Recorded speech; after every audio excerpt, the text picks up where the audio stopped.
Israel issues ultimatum to Hamas on hostage deal as Trump says Gaza ceasefire very close. Israel on Friday said Hamas must accept a hostage deal in Gaza or be annihilated, as U.S. President Donald Trump announced that a ceasefire agreement was very close. It came amid dire conditions on the ground, with the United Nations warning that Gaza's entire population was at risk of famine. Defense Minister Israel Katz said Hamas must agree to a ceasefire proposal presented by U.S. envoy Steve Witkoff or be destroyed, after the Palestinian militant group said the deal failed to satisfy its demands. The Hamas murderers will now be forced to choose accept the terms of the Witkoff deal for the release of the hostages or be annihilated. Israel has repeatedly said that the destruction of Hamas was a key aim of the war. Negotiations to end nearly 20 months of war in Gaza have so far failed to achieve a breakthrough, with Israel resuming operations in March following a short-lived truce. In the United States, Trump told reporters they're very close to an agreement on Gaza, adding, "We'll let you know about it during the day or maybe tomorrow." Food shortages in Gaza persist, with aid only trickling in after the partial lifting by Israel of a more than 2-month blockade. Jens Laerke, a spokesman for the UN humanitarian agency,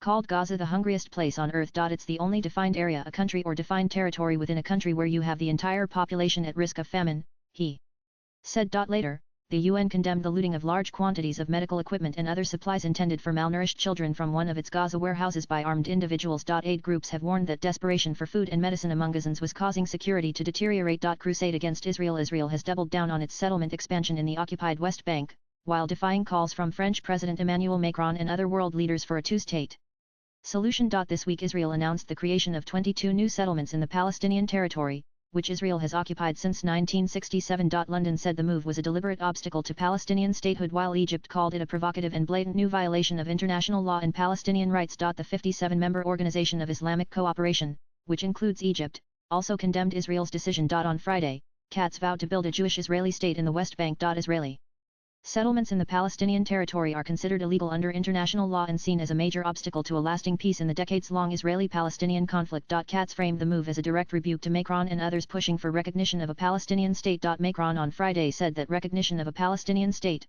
with some conditions, was not only a moral duty, but a political necessity. Israel's foreign ministry accused the French president of undertaking a crusade against the Jewish state. Separately, a diplomatic source told AFP that Saudi Foreign Minister Faisal bin Farhan would make the first visit of its kind to the West Bank on Sunday. Children in pieces. The White House announced on Thursday that Israel had signed off on a new ceasefire proposal submitted to Hamas. The Palestinian group said the deal failed to satisfy its demands, but stopped short of rejecting it outright, saying it was holding consultations on the proposal. Gaza's civil defense agency told AFP that at least 45 people had been killed in Israeli attacks on Friday, including 7 in a strike targeting a family home in Jabalia in the northern Gaza Strip. Palestinians sobbed over the bodies of their loved ones at Gaza City's Al-Shifa hospital following the strike.